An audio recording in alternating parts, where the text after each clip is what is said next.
All right, this is part 2 for your sculpture, doing the clay assignment. So anyways, the last video kind of got cut. I finished the rose, I put it in the oven for 275 degrees, and you roughly need to do 15 minutes for every 1/4 inch of clay. So this was in here for roughly 15 minutes, and it's just fine and dandy.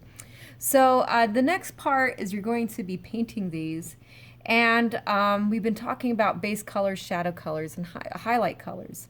So in this case, I want to paint this rose orange, even though I usually do red, but I'm tired of painting red roses. And so I've got some orange. I also want to put my complementary color on the color wheel. So opposite of orange on the color wheel is blue. So I also have a little blue to help darken the color for the shadow. And I also wanted to add some yellow to help with the highlights.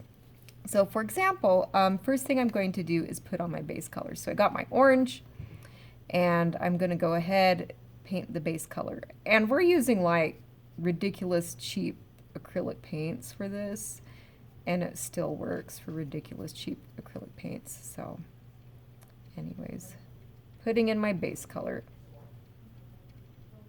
Maybe I want it more brighter orange. I'm going to add a little yellow here. There we go.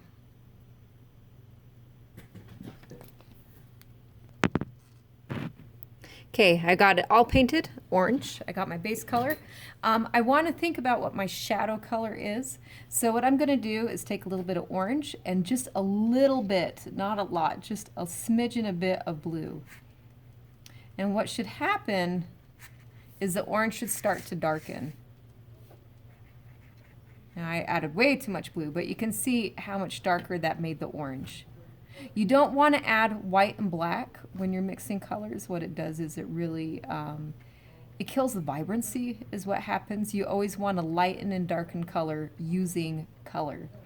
And in my class, we talk a lot about layering, that the key is layering and layering and layering.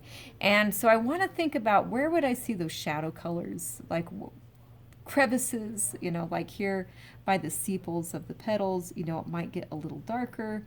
So I'm going to start layering some shadow colors right there. And if I accidentally overdo it, I can always paint over it.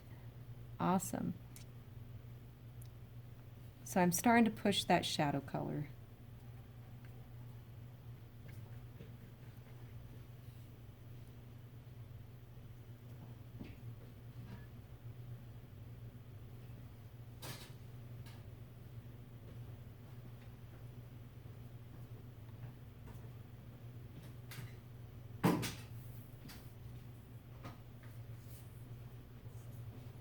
Even way deep in the crevices here.